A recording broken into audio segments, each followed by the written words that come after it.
Hello friends, कैसे हैं आप लोग। तो आज हम लोग क्लास 12th के थर्ड चैप्टर अवयव पढ़ेंगे। अवयव का 3.1 चैप्टर पढ़ेंगे हम लोग। तो देखेंगे, इसका थ्योरी हो चुका है। जो थ्योरी नहीं देखे हैं जाके पहले थ्योरी देखें आप लोग, और उसके बाद जो है आपको एक्सरसाइज देखें तो ज़्यादा समझ में आएगा। तो चालू करते हैं बच्चे।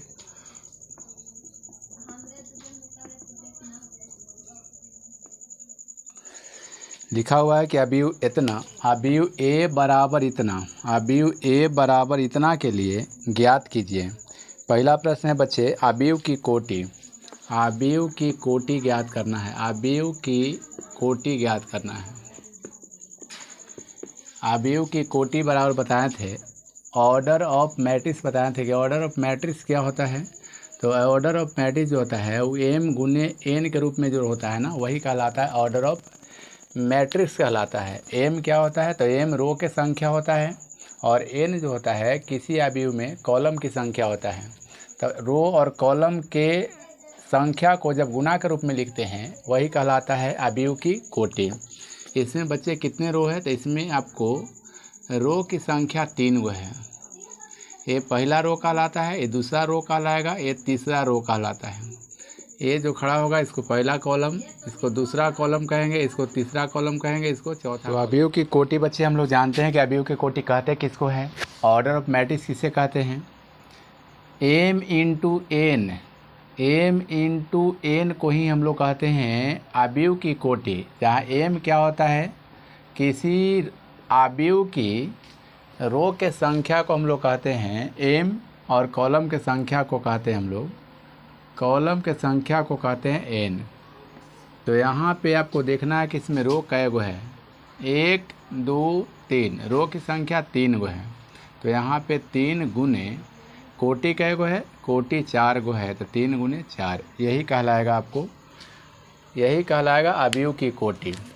इस अवयव में आपको देखना ही है कि रो कितना है। तो इस अवयव में रो के संख्या जो है 3 गो है, 1 2 3, इस प्रकार से जो रहता है बच्चे उसी को रो कहते हैं। हॉरिजेंटल में जो रहता है उसी को रो कहा जाता है। तो रो के संख्या 3 गो और कॉलम के संख्या जो है वह 4 गो है, तो 3 गुने 4 केवल लिखना है, यही कहलाएगा अवयव की कोटि।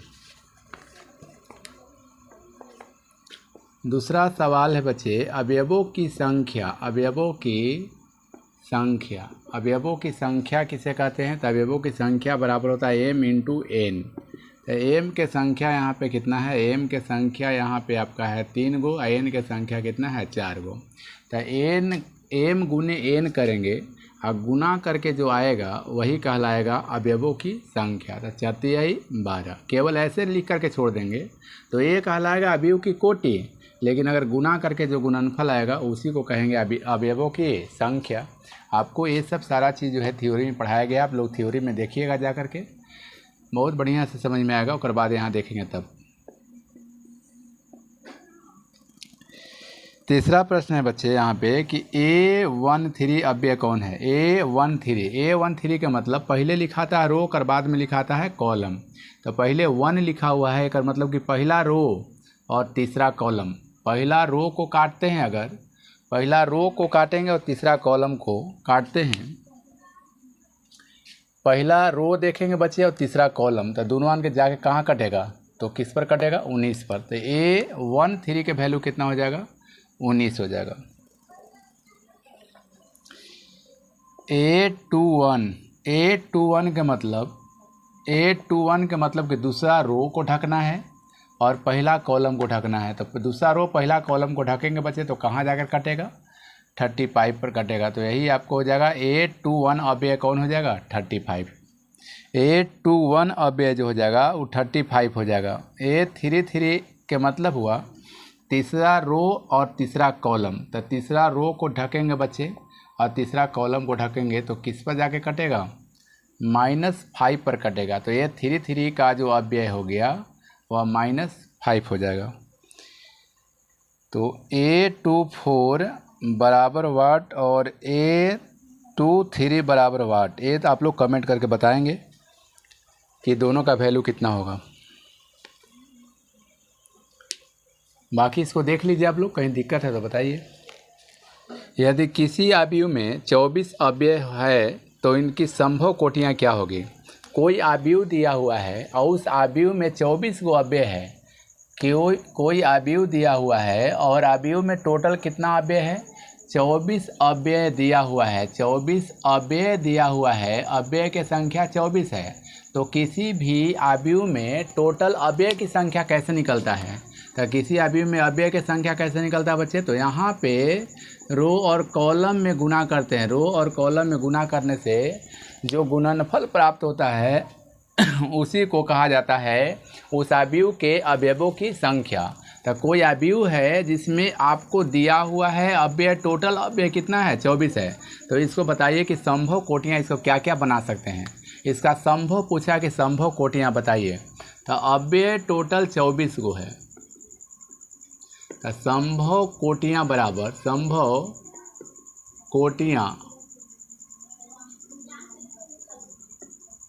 कोटियाँ जो हो जाएगा कितना, क्या क्या हो जाएगा,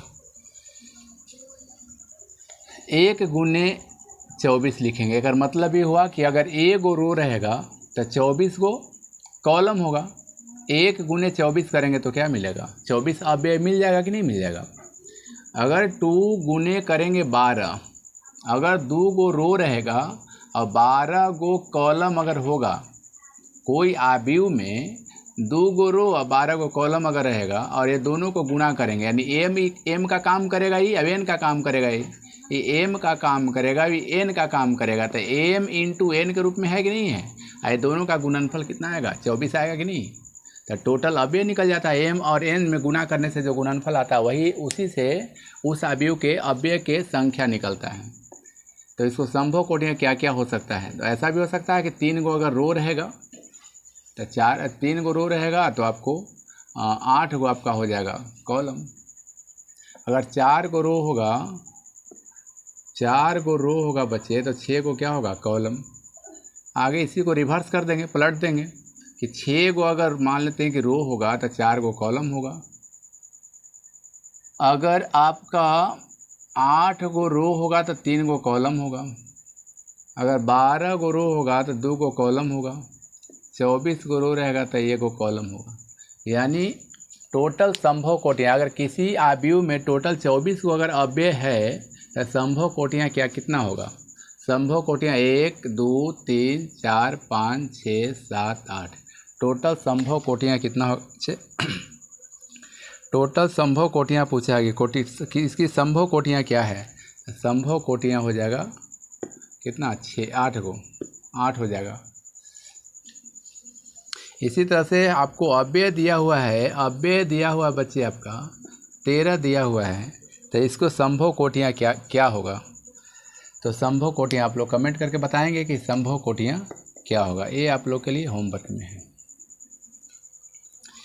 तीसरा प्रश्न बच्चे यही है कि आपको अव्यय दिया हुआ है 18 गो, तो संभव कोटियाँ क्या होगा।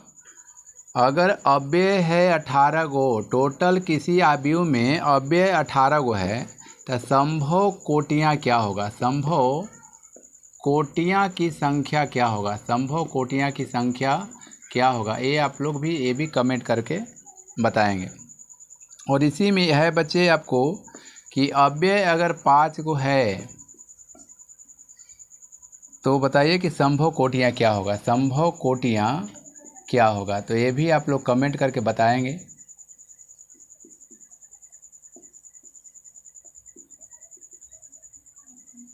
इसके बाद अगले क्लास में बच्चे हम इसे बता देंगे। आप लोग देखेंगे कि सीखे कि नहीं सीखे। अगर आप लोग सीखे हैं तो इसको कमेंट ज़रूर कीजिएगा कि इसका संभव कोटियाँ क्या क्या होगा और टोटल कितना होगा। चलते हैं चौथे प्रश्न की ओर। चौथा प्रश्न कहता है कि 2 गुने 2 आव्यूह ए बराबर इतना की रचना कीजिए। मतलब आपको यहाँ दिया हुआ है ए बराबर AIJ, 2 गुने 2 ऑर्डर का आपको क्या करना है, एक आव्यूह की रचना करना है। 2 गुने 2 ऑर्डर के एक आव्यूह की रचना करना है और नीचे दिए गए जो प्रश्न है उसको हल करना है। तो सबसे पहले यहाँ पे हम लोग इसको 2 गुने 2 अवयव की रचना कर लेंगे।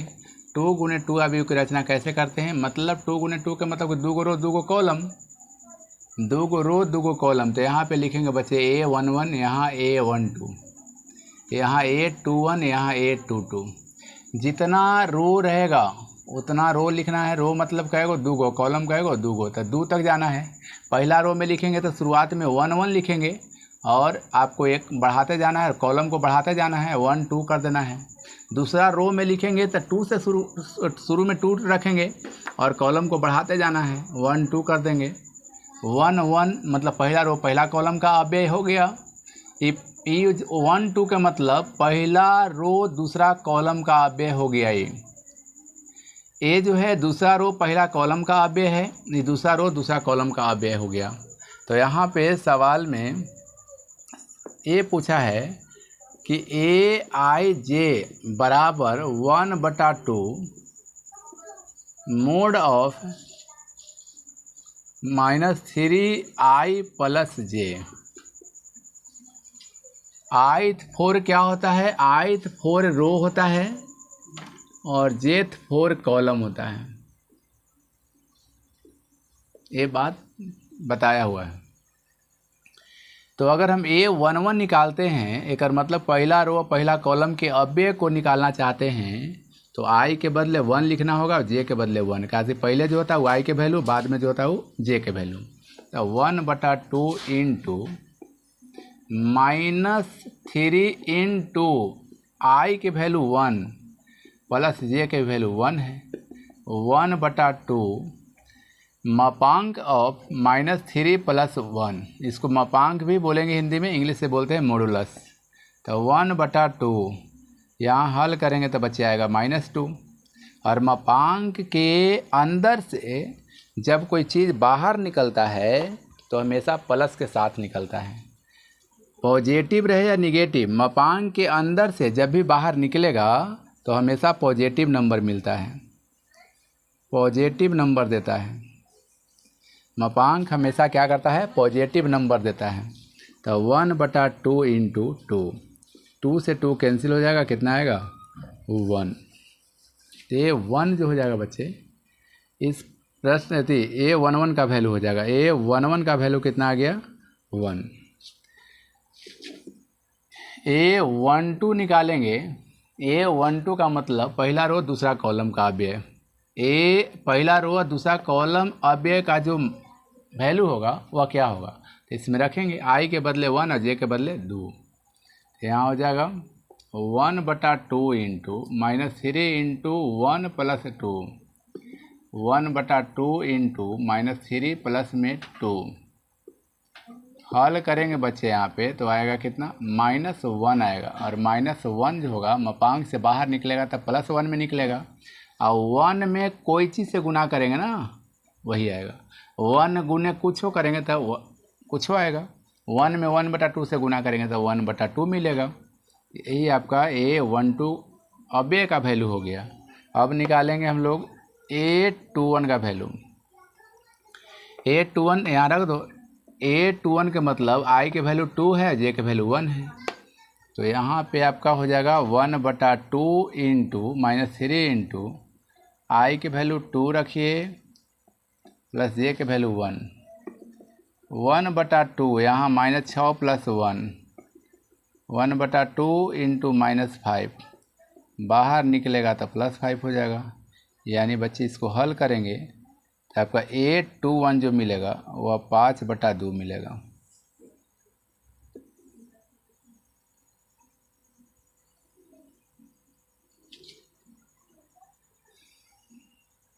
A22 निकालेंगे तो A22 बच्चे क्या होगा, A22 मतलब रो I के वैल्यू 2 है और J के वैल्यू 2 है। तो यहाँ पे हो जाएगा 1/2 इंटू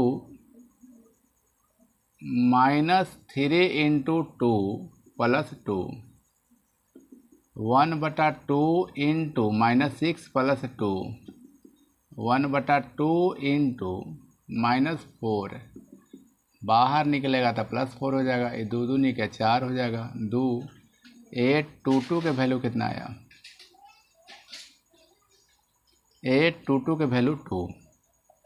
तो यहाँ पे 2 गुने 2 ऑर्डर का जो हमने अवयव बनाया है, 2 गुने 2 ऑर्डर का जो हमने अवयव बनाया, उस अवयव में सभी अवयव का वैल्यू पता हो गया।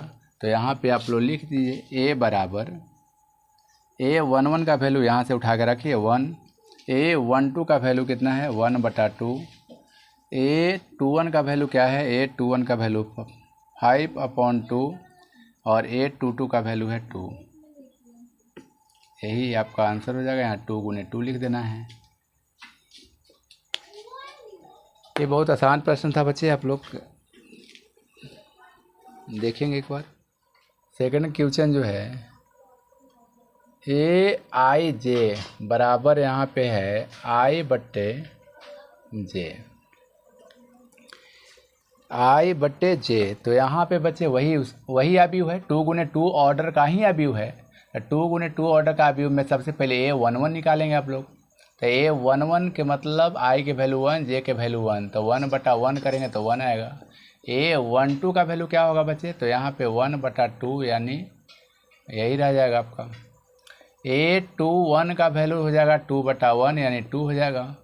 A22 बराबर हो जाएगा 2/2, कटेगा एक बार में बच्चे तो 1 हो जाएगा। तो यहाँ पे आपका जो अवयव A बराबर जो निकल के आया था वह A11 के वैल्यू 1 हो गया, A12 के वैल्यू 1/2 हो गया, A21 का वैल्यू 2 हो गया, A22 का वैल्यू 1 हो गया। यहाँ पे आपका अवयव के कोटि लिख देना है, जिससे पता चल जाए कि ये 2 गुने 2 ऑर्डर का अवयव है। तीसरा प्रश्न है बच्चे AIJ बराबर I+2J के दी होल स्क्वायर बटा 2। A11 निकालेंगे आप लोग। ये भी जो है 2 गुने 2 ऑर्डर का ही अवयव बनाना है, जो प्रश्न नंबर तीसरा है। A11 अवयव का वैल्यू क्या हो जाएगा, तो वो I के जगह पर 1 + 2 गुने J के जगह पर 1 और बट्टा में 2, ऊपर के वाला स्क्वायर है। 2 × 1 करेंगे तो 2 प्लस में 1, तो 2 + 1 3 हो जाएगा, 3 का स्क्वायर 9, 9/2 हो जाएगा। A12 निकालेंगे तो यहाँ पे बच्चे हो जाएगा 1 + 2 × 1, सॉरी J के वैल्यू 2/2 हो जाएगा, इसका होल स्क्वायर। 2 × 4 = 4, 1 = 5, 5 का स्क्वायर हो जाएगा 25/2। A21 निकालेंगे बच्चे तो I के वैल्यू 2 हो जाएगा और J के वैल्यू 1 हो जाएगा। तो यहाँ पे 2 + 2 × 1 के दी होल स्क्वायर बट्टा 2। यहाँ हो जाएगा 2 + 2 × 1 2 होगा बच्चे, और 2 + 2 करेंगे तो 4 हो जाएगा, 4 के स्क्वायर करेंगे तो 2 से इसको काटेंगे बच्चे तो 8 बार में कटेगा। तो A21 जो निकल के आया वो 8 निकल के आया। A22 निकालेंगे बच्चे तो यहाँ पे रखेंगे I के बदले भी 2 रखेंगे और J के बदले भी 2 रखेंगे। इतना के दी होल स्क्वायर बट्टा में हो जाएगा 2। 2 × 3 = 4, 4 + 2 करेंगे तो 6 हो जाएगा, 6 का स्क्वायर हो जाएगा 36, 36/2 करेंगे तो कितना आएगा 18। A22 जो निकल के आया बच्चे वो 18 निकल के आया। तो यहाँ से आप A अवयव जो निकालेंगे वह क्या निकलेगा, 2 × 2 ऑर्डर का जो अवयव आप बना रहे हैं वह A11 का वैल्यू जो निकल कर आया 9/2, A12 का जो वैल्यू निकल के आया वह 25/2, A21 का वैल्यू 8 और A22 का वैल्यू जो निकल के आया वो 80 निकल के आया। 2 गुने 2 ऑर्डर का अवयव जो है निकल कर आया। तो बच्चे इसी प्रकार से जो है आप जो है 5वां बनाएंगे। 5वां प्रश्न जो है सेम टू सेम है, लेकिन वहाँ बनाना 3 गुने 4 ऑर्डर का, 3 गुने 4 ऑर्डर का एक अवयव बनाना है और नीचे दिए गए जो प्रश्न है उस प्रश्न को हल करना है। तो 3 × 4 ऑर्डर का पहले आप लोग अवयव बनाएंगे और 3 × 4 ऑर्डर के अवयव बनाने के लिए आप लोग को थ्योरी में पढ़ाया गया है कि 3 × 4 ऑर्डर के अवयव कैसे बनता है। एक बार जा कर के वहाँ देखिएगा और उसके बाद यहाँ बनाइएगा, बन जाएगा आपसे। 3 × 4 ऑर्डर के अवयव बनाइए और उसके बाद जो नीचे दिए गए प्रश्न बच्चे उसको आप लोग हल कर लीजिए। देखेंगे एक बार बना करके, नहीं बनेगा कमेंट आप लोग ज़रूर कीजिएगा, फिर से इसको बताने का प्रयास करेंगे। छठा प्रश्न कहता है कि एक्स वाई जेड का मान बताइए। एक्स वाई जेड का मान बताइए। 4 3 x 5 वाई जेड 1 5। ये भी एक अवयव 2 × 2 ऑर्डर का है और ये भी अवयव एक 2 × 2 ऑर्डर का है। जब दो अवयव आपस में बराबर होते हैं तो उनके संगत अवयव भी आपस में बराबर होता है। ये भी 2 × 2 ऑर्डर का अवयव है और ये भी 2 × 2 ऑर्डर का अवयव है। तो जब दो अवयव आपस में बराबर होंगे तो उनके संगत अवयव भी आपस में बराबर होंगे। संगत अवयव के मतलब कि ये जो अवयव देख रहे हैं, 4 अवयव जो देख रहे हैं, वो पहला रो और पहला कॉलम का अवयव है। पहला रो और पहला कॉलम का एलिमेंट है। तो यहाँ पे इस अवयव में भी देखना है कि पहला रो और पहला कॉलम का अवयव कौन है, एलिमेंट कौन है। तो इस पहला रो पहला कॉलम का अवयव जो है y है, इसमें कितना है 4 है। तो y के बराबर कौन हो जाएगा, y के बराबर हो जाएगा बच्चे 4। हमको तो एक्स वाई जेड का वैल्यू निकालना है, तो जिसका वैल्यू निकालना है खाली उसी से मतलब रखना है। एक्स के पास जाएंगे, देखेंगे कि एक्स जो है कौन रो कौन कॉलम में है। जौन रो जौन कॉलम में अगर है वही आपको दूसरा व्यू में देखना है कि उस रो और उस कॉलम में कौन सा अवयव है। जैसे यहाँ पे एक्स जो है वो दूसरा रो और पहला कॉलम का अवयव है। दूसरा रो और पहला कॉलम का जब ये अवयव है तो दूसरका अवयव में ये देखना है कि दूसरा रो और पहलका कॉलम का अवयव कौन है। दूसरका रो और पहलका कॉलम का अवयव कितना है 1 है। तो आपको x बराबर कितना हो जाएगा, x बराबर बच्चे हो जाएगा 1। और जेड है, देखना है कि दूसरका रो में ऐसे दूसरका अवयव में जेड जो है वह पहला रो और दूसरका कॉलम का अवयव है। दूसरका रो दूसरका कॉलम और पहलका रो का अवयव है कौन, जेड। तो पहलका अवयव में आपको ये देखना पड़ेगा, पहला अवयव में आपको ये देखना पड़ेगा कि आपका पहला रो और दूसरा कॉलम का अवयव कौन है। तो पहला रो और दूसरा कॉलम का अवयव कौन हो जाएगा, पहला रो और दूसरा कॉलम का अवयव जो हो जाएगा वह 3 हो जाएगा। तो 3 बराबर कितना, सॉरी जेड बराबर कितना 3। फिर से सुनेंगे आप लोग। एक्स के वैल्यू निकालना है तो आपको एक्स को देखना पड़ेगा कि एक्स जो है कौन रो और कौन कॉलम का अवयव है। एक्स जो है वो पहला कॉलम और दूसरा रो का अवयव है। तो जब पहला कॉलम दूसरा रो का अवयव है तो दूसरका अवयव में देखना पड़ेगा कि पहला रो और दूसरका कॉलम का अवयव कौन है। एक कौन रो का अवयव है तो दूसरा रो, कौन कॉलम तो पहलका कॉलम। इसमें देखना है कि दूसरा रो और पहलका कॉलम के अवयव कौन हो गया 1। तो x बराबर कितना हो जाएगा 1 हो जाएगा। x का वैल्यू जो हो जाएगा 1, y का वैल्यू जो हो जाएगा वो 4 और z का वैल्यू कितना हो जाएगा 3। यही आपका बच्चे क्या हो गया आंसर। दूसरा प्रश्न इसका है x + y 2 5 + z xy बराबर यहाँ हो जाएगा 6 2 5 8। पहले आप क्या कर लीजिए, यहाँ से आप इसी को पहले का देख लो। x + y जो है पहलका रो और पहलका कॉलम का अवयव है। x + y पहलका रो पहलका कॉलम का अवयव है। तो इस अवयव में भी आपको पहलका रो और पहलका कॉलम के अवयव को देखो कितना है 6 है।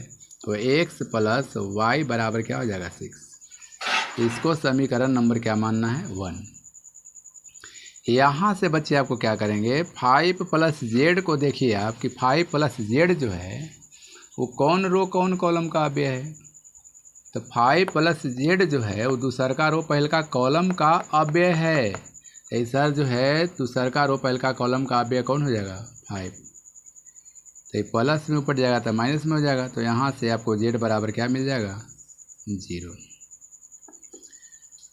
यहाँ से ए बच्चे आपको देखना है कि एक्स वाई जो है, एक्स वाई दूसरका रो और दूसरका कॉलम का अव्यय है। तो इधर दूसरका रो दूसरका कॉलम के अव्यय कितना है? 8। अब हम यहाँ से ये जानना चाहते हैं कि x के वैल्यू क्या होगा। तो यही से आप निकाल लेते हैं x के वैल्यू। तो x के वैल्यू यहाँ से क्या निकलेगा? x निकाल लीजिए चाहे y निकाल लीजिए। तो x बराबर हो जाएगा 6 - y। इसको आप समीकरण 1 बना लीजिए और x के मान को इसमें रख दीजिए। तो x के मान को यहाँ पे रखेंगे तो 6 - y इंटू y बराबर हो जाएगा 8। अब y से आप गुना करेंगे तो यहाँ से बच्चे क्या मिल जाएगा? 6y - y के स्क्वायर बराबर 8।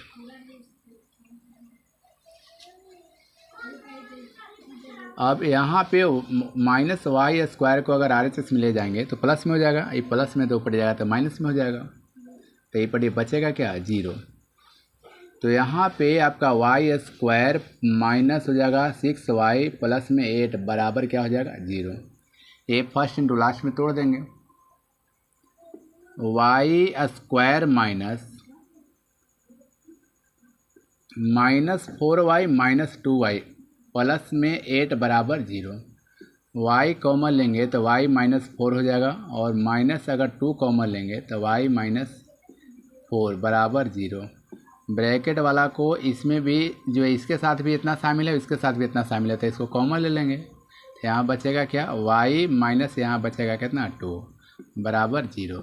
y -4 बराबर 0। तो y - 2 बराबर 0। तो y बराबर यहाँ से 4 निकलेगा और y बराबर यहाँ से 2 निकलेगा। तो y के वैल्यू बच्चे यहाँ पे कितना आ गया? 2 गो आ गया। अभी दोनों वैल्यू को पारा पारी आपको इक्वेशन नंबर 1 में रख देंगे तो x का वैल्यू मिल जाएगा। अगर हम बच्चे y बराबर लेते हैं 4 तो x बराबर क्या आएगा? x बराबर यहाँ देखेंगे आप लोग, x बराबर y 6 - y हो जाएगा। 6 - y के वैल्यू 4। तो यहाँ से आपका x बराबर मिल जाएगा 2। अगर हम y बराबर लेते हैं 2 तो x बराबर क्या होगा? तो x बराबर बच्चे हो जाएगा, x बराबर हो जाएगा 6 - 2 यानी x बराबर हो जाएगा 4। तो यहाँ से बच्चे आप सजा के लिख देंगे कि x के वैल्यू 4 होगा, x के वैल्यू 4 होगा और 2 होगा। तो y के वैल्यू कितना होगा? y के वैल्यू 2 होगा। अथवा अगर x के वैल्यू 2 होगा तो y के वैल्यू 4 होगा। और z के वैल्यू क्या है बच्चे? z के वैल्यू 0 है। यही आपका क्या हो जाएगा? आंसर। इसमें एक और प्रश्न है, देख लेंगे आप लोग। x + y + z बराबर x + y + z, x + z यहाँ पे y + z पहला व्यू है। दूसरा व्यू है 9 5 7। 9 5 है 7। तो जब दो अवयव बच्चे आपस में बराबर होते हैं तो उनके संगत अवयव भी आपस में बराबर होते हैं। तो x + y + z बराबर 9। इसको इक्वेशन बच्चे 1 मानेंगे। x + z बराबर 5, इसको इक्वेशन 2 मानेंगे। y + z बराबर 7, इसको इक्वेशन बच्चे 3 मान लेंगे। अब को आपको क्या करना है कि यहाँ पे y + z के जगह पर 7 रख देना है। समीकरण 1 में समीकरण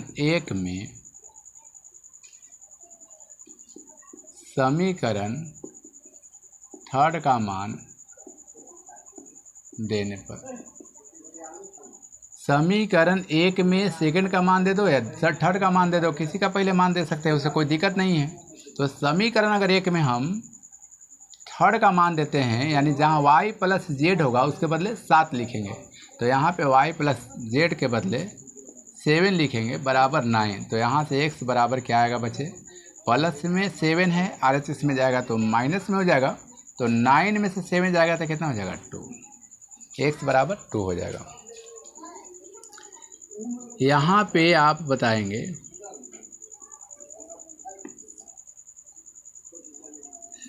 x के मान को समीकरण रख देंगे 2 में, तो z का मान निकल जाएगा। समीकरण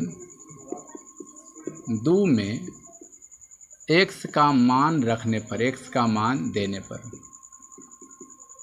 तो x के मान देंगे तो यहाँ पे 2 + z बराबर हो जाएगा 5, तो यहाँ से z बराबर बचे आ जाएगा 3। अब इस z के मान को समीकरण 3 में रख देंगे तो y के वैल्यू आ जाएगा। तो समीकरण 3 में z का मान रखने पर जी इधर देख लेंगे आप लोग, बताइए y प्लस z का मान क्या है, z का मान 3, तो 3 बराबर यहाँ पे हो जाएगा 7, तो y बराबर हो जाएगा 7 - 3, तो y बराबर बच्चे कितना हो जाएगा 4, यानी x बराबर जो निकल के आया 2 और y बराबर 4, z बराबर 3। यही आपका फाइनल क्या होगा बच्चे, आंसर होगा। कहीं पे अगर कोई दिक्कत है तो बताइएगा। जब दो अवयव आपस में बराबर होते हैं तो उनके संगत अवयव भी आपस में बराबर होते हैं, तो इतना के बराबर इतना, इतना के बराबर इतना, इतना के बराबर इतना, अलग अलग इक्वेशन मान लिए। अलग अलग इक्वेशन मान करके समीकरण 1 में या तो 2 के मान को उठा के रख दो, x + z के जगह पर 5 रख दो, या फिर समीकरण 3 का मान समीकरण 1 में रख दो। किसी का भी मान इसमें रख दीजिए, आपका एक का मान किसी एक चर का मान निकल जाएगा, और जब एक चर का मान निकल जाएगा तो समीकरण 2 या 3 में रख देंगे तो दूसरा का चर का मान निकल जाएगा। तो इस प्रकार से कर करके हम लोग तीनों चर का मान निकाली जिसका वैल्यू हमें पूछ रहा था। तो बच्चे आप लोग को कहीं इसमें दिक्कत हो तो बताएंगे आप लोग। आज का क्लास मैं यहीं पे छोड़ रहा हूँ, कैसे कि लेक्चर वीडियो काफ़ी बड़ा हो जाएगा फिर, तो यहीं छोड़ रहे हैं। कहीं पे अगर दिक्कत होगा तो बताएंगे आप लोग। ठीक है, थैंक यू।